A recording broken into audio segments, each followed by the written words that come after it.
happening here?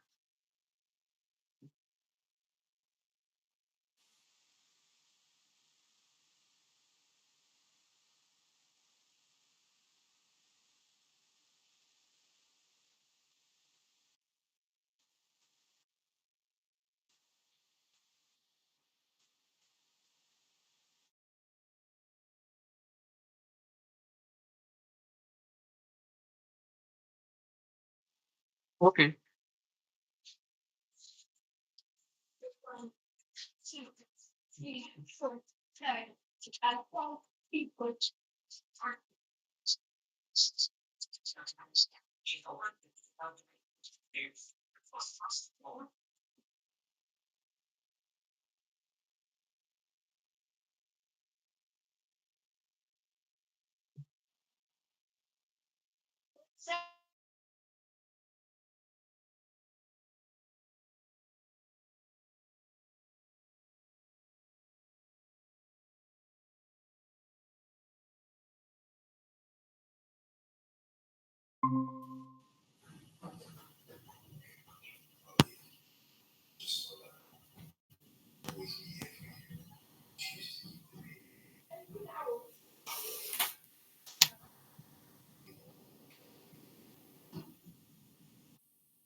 Thank you. Good afternoon. So, who else is joining us today?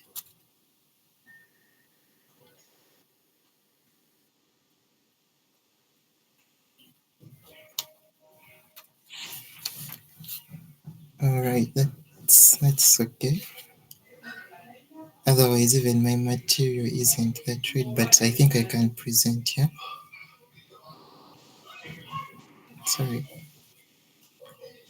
So I start. Yeah. All right.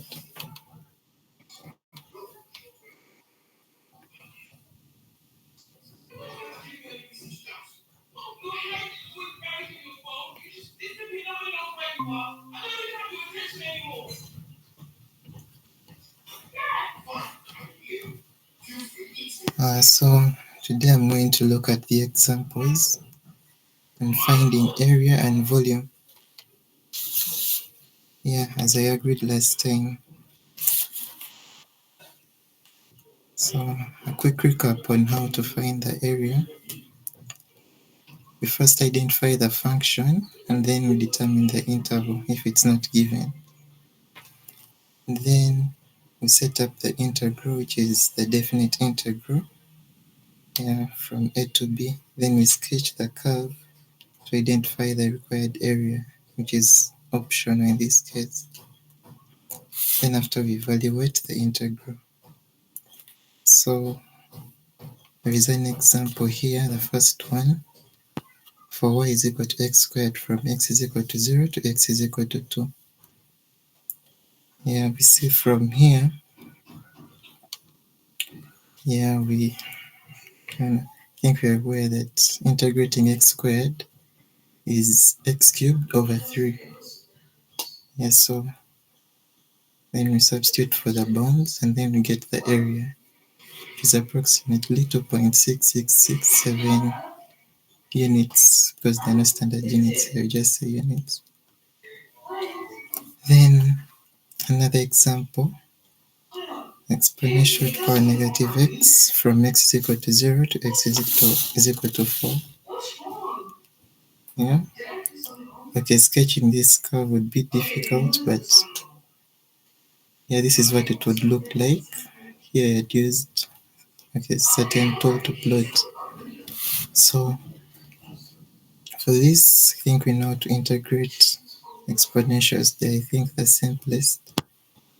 Yeah, that's the area we get. And then let me move to area between curves. Yeah, the first step is to sketch both the curves to visualize the enclosed region and to also determine the interval. Then we find the limits of the integral. These are usually like the coordinates at which the curves intersect, and we know how to find the points of intersection. Yeah, we equate the functions, and then we solve for the variable. Could be x, it could be something else. Yeah, and then we set up the definite integral, the area,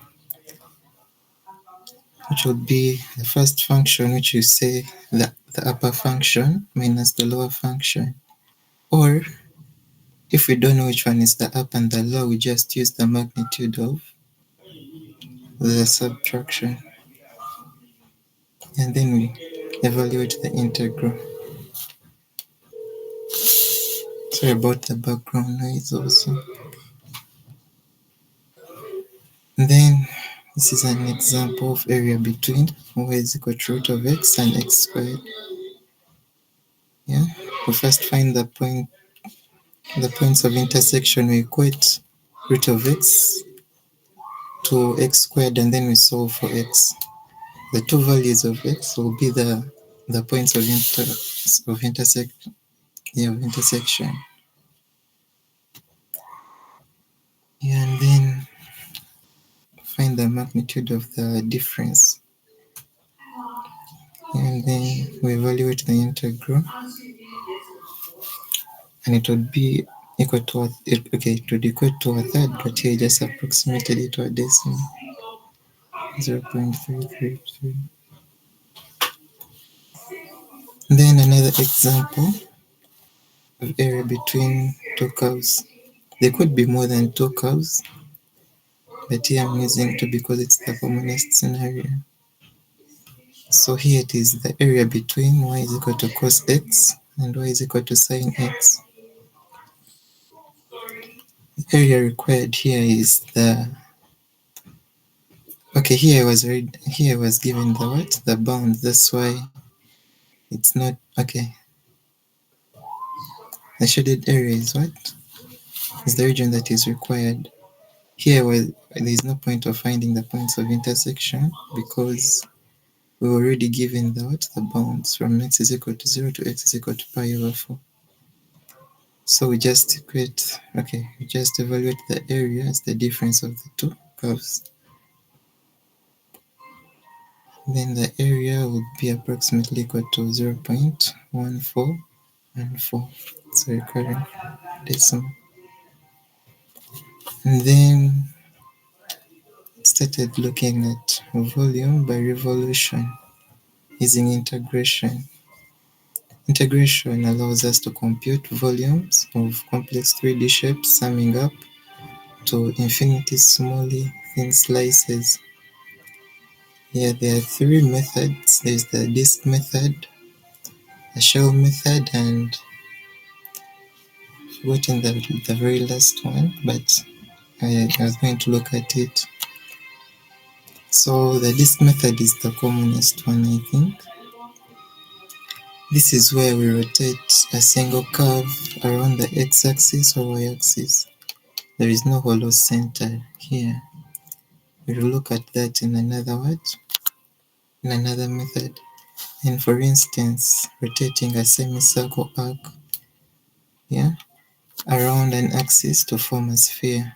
That is a complete rotation. Then if we want to come up with a hemisphere, that would be a half rotation. So we would have to evaluate it using pi over 2 if it's a hemisphere. For a sphere, a complete sphere, we use the pi. Then volume around the x-axis is equal to pi times the integral of f of x squared dx. Then volume around the y-axis would be pi times the integral of the inverse of f of y squared dy. So purpose of squaring the functions because you're summing up the areas of the infinitely small thin circular disks, and the area is It's denoted by pi r squared.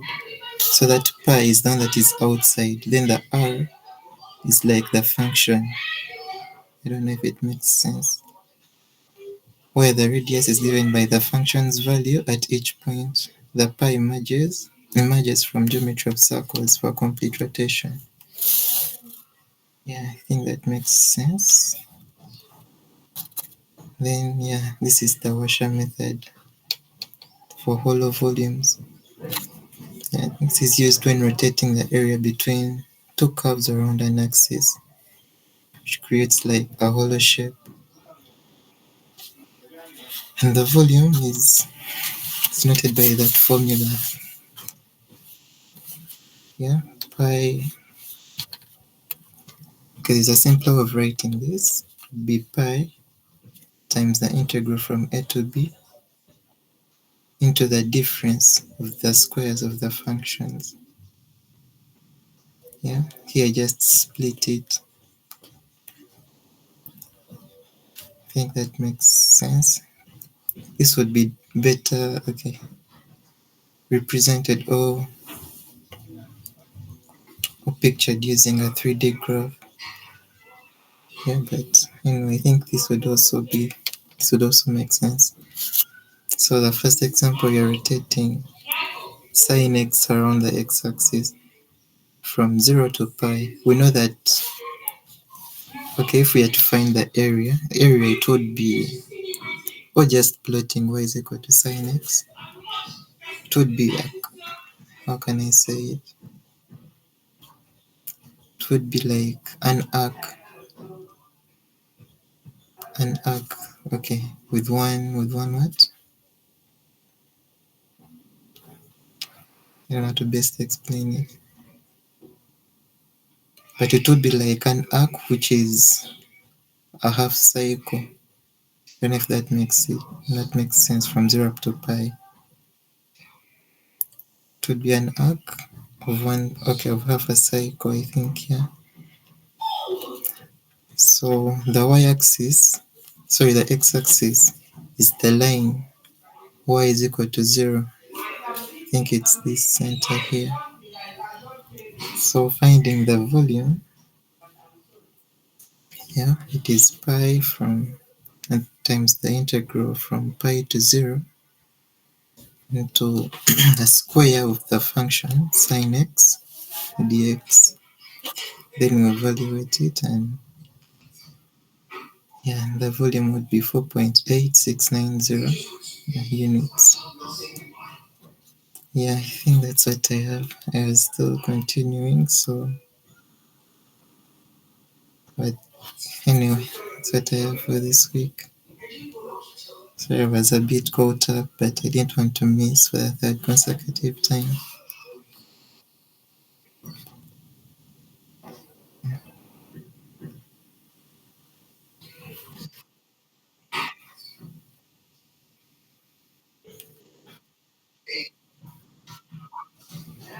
Oh, math, that's calculus, is it? Yeah, two.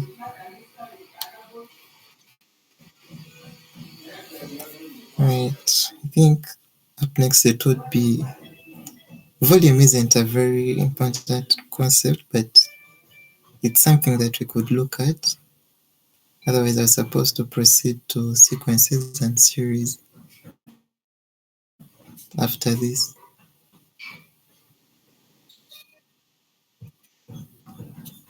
No, not right now, okay, but I think the next time I'll be able to present it's what I'll be having. All right.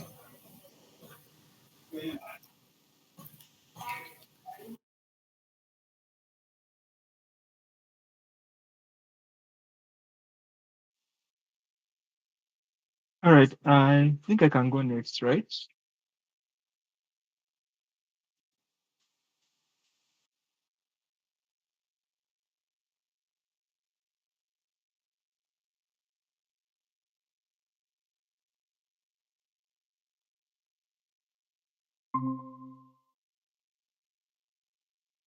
Yeah, I hope you're able to all see my screen. I yes, Yeah, I'm and it. yeah, and if you hear any background music, I'm sorry for that. I'm kind of sharing with a room with someone who wants to play music. So today we have looked at matrix vector multiplication. We have looked at matrix multiplication, what that means. Yeah, matrix multiplication means basically just applying one transformation after another. But today I'll be taking you through the steps of how to multiply two matrices. Oh, we also looked at solving a system of linear equations using Gaussian elimination. But specifically, today we'll be looking at how to multiply two matrices, particularly square matrices, this matrix A and B, to get matrix C. So in matrices, let's take F for an example. We have rows, which are the numbers that go this way, and then we have the columns, which are the numbers that go this way.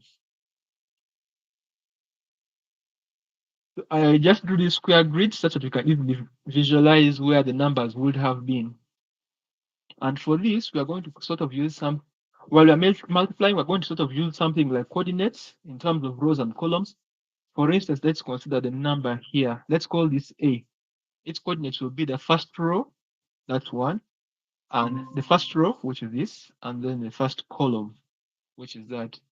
Then this one will also be first row, second column. This will be first row, third column.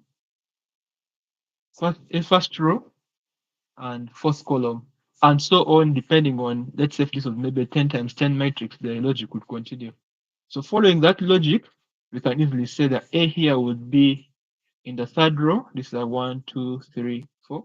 In the third row, and then the third column. So following the same logic, we can say that B here, the value of the matrix B here would be in the fourth row and the second column. Yeah, I hope we have all got how to identify the positions of the numbers. I've just given an example of numbers here. Let's say if we would say, let's call this matrix maybe matrix E. If asked what's the position of number 6, number 6 would be in the E, third row, second column. I hope we've all understood how to identify positions of numbers. Yeah, you can unmute and say, okay. So now that we have seen how we can get positions of the numbers, now let's say we're multiplying this matrix A and B. Let's say I wanted to get the value in matrix C, which is here. This is C. Let's take this one. This C. C, second row. I'm trying to make it match with this. Second row, third column.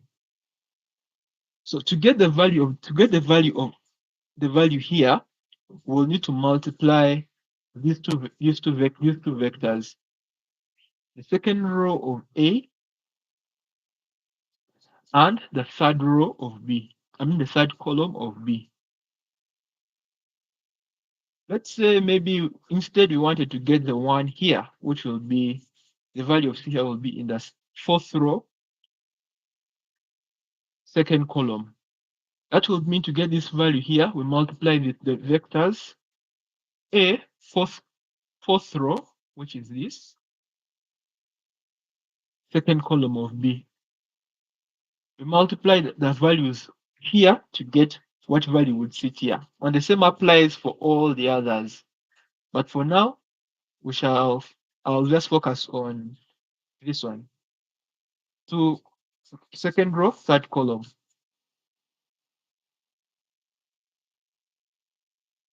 So to do this, we get the value here. Let me use black. We get the value here times the value here. The value here is A, that's row 2, column 1, times the value here, which is B, row 1, column 3, plus the value here, which is A, row 2, column 2, times the value here, which is B row 2 column 3 plus the value here that's A. I think, yeah, at this point we have gotten how the logic flows, so I'll just try them quickly.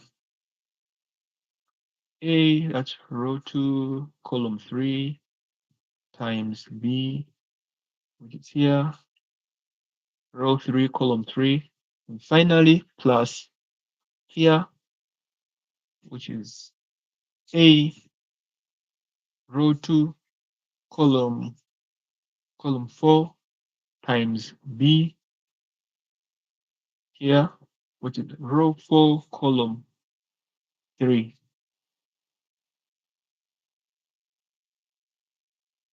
And the same logic follows for any other, let's say if we pick here, the same logic would follow. So that's how you get that. So using this is how you get the values for each of the entries here, here, in all, to get all the entries of C. That is that's how you perform the multiplications. This is just one of the 4 ways of how to multiply matrices. Yeah, basically that's it, how to multiply the two matrices. If we still have time, if you've understood, that's okay. I can stop here, but if you haven't understood, we can look at a practical example. So yeah, if you have understood, is it okay if I stop here?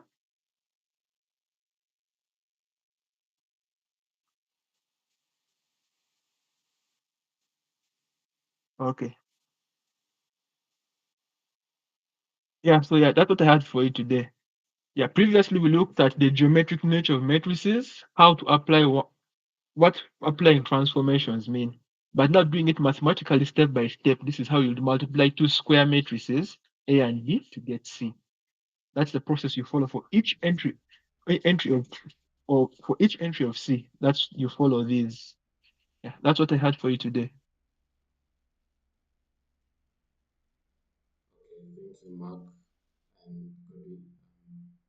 So I had something to present, but um, I didn't finish preparing it. It was a practical example of how to program on the quantum platform. But my RAM, my computer's RAM is somehow low, so if I open VS Code and Meet may stop. Yeah, but next time I will prepare properly and show you the practical part of coding.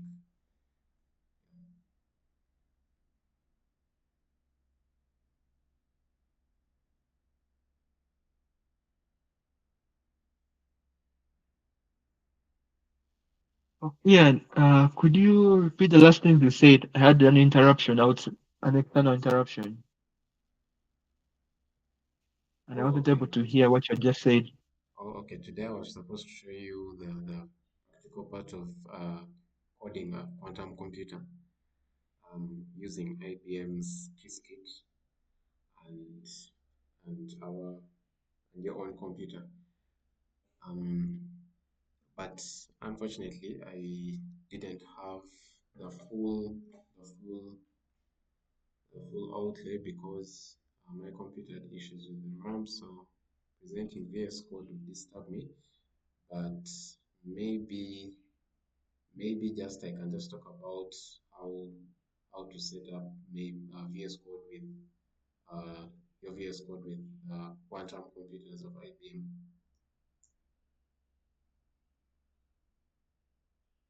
Yeah, that's okay.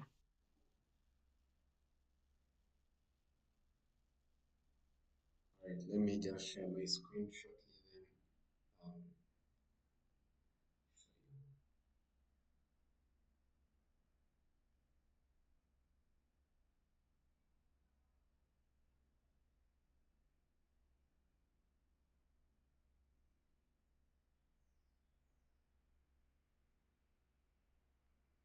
all right, you guys can see this. Yes, we can. Okay, so Yes. if you want to set up the quantum computer, you have to go to the cloud platform from IBM. IBM is the IBM is I think we all know IBM. So they have very good quantum computers. I think they are the best. They are leading in the research. Google and Microsoft. Yes. So you just go to this platform, quantum.cloud.ibm, and then you create an account. Yeah. So you can use Google to create the account. So let me just sign in.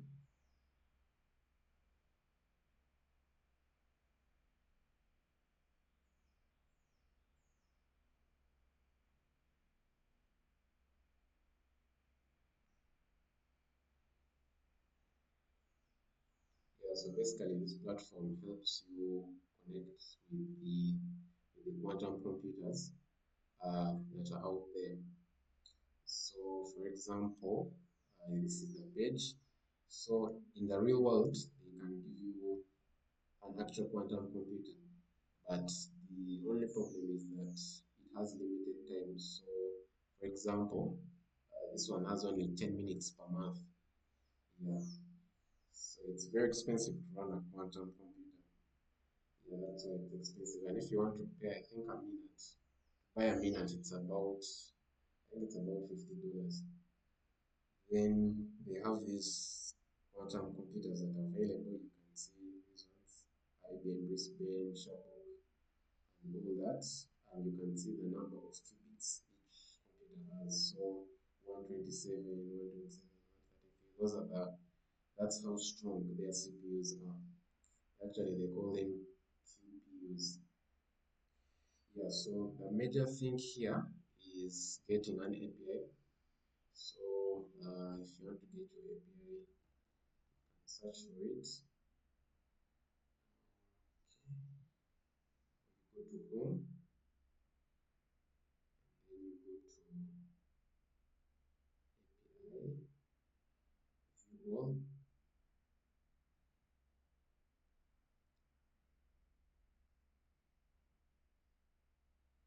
Um, so basically, the API is what you're going to use in your VS Code and to connect to the platform.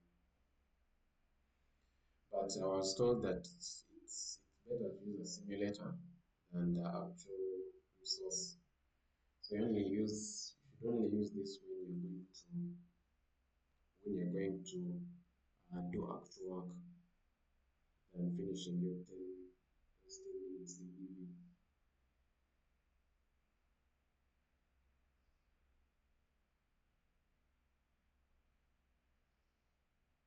So these are the APIs. You just go here, you go to details, then you copy this key here. But um, you will not have to use it now. Yeah, that was much of it. Then the other part is just the other part is just the other part is just making sure that you have the necessary libraries in VS Code.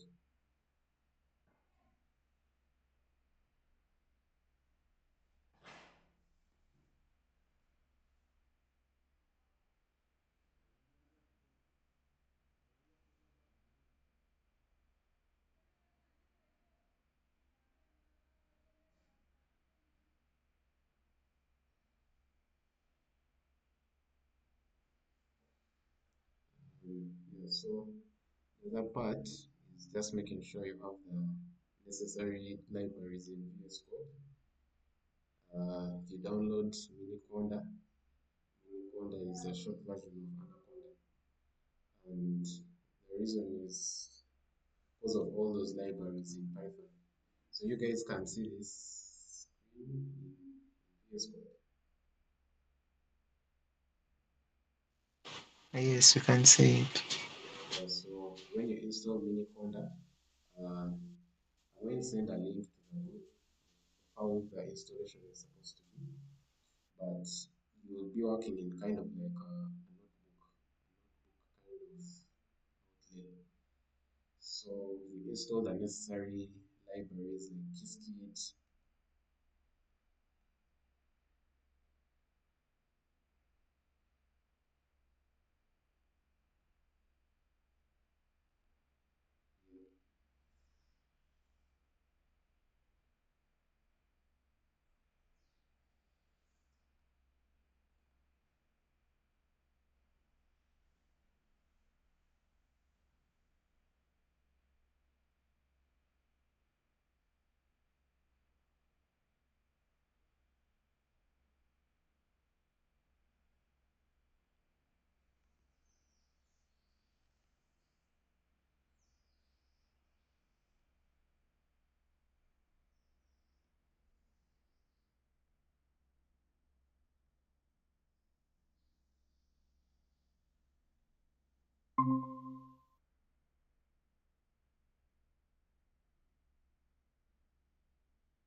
Sorry, sorry about that. But that was the installation. But next time I'll prepare a bit properly. So the computer ran out of RAM, so it's closed. But that's majorly it. I'll send a link for the installation after the links.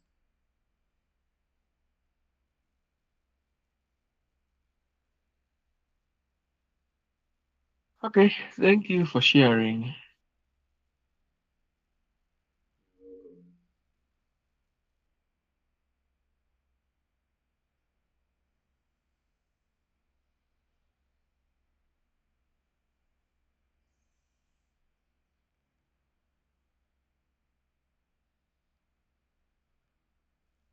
Is there anything someone has to communicate or we can close here?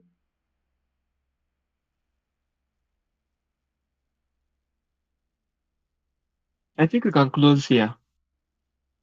I don't really have anything. Mark, do you have anything else to share?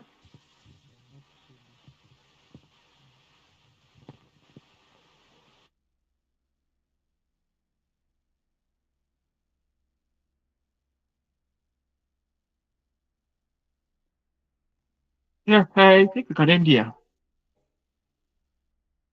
All right, Ali, nice time. I'll send, I'll upload. Also, you're able to access all parts of the YouTube channel, right? Yeah, you Yes. gave me access. Okay. Right. All right. Nice weekend. Nice weekend Nice. too.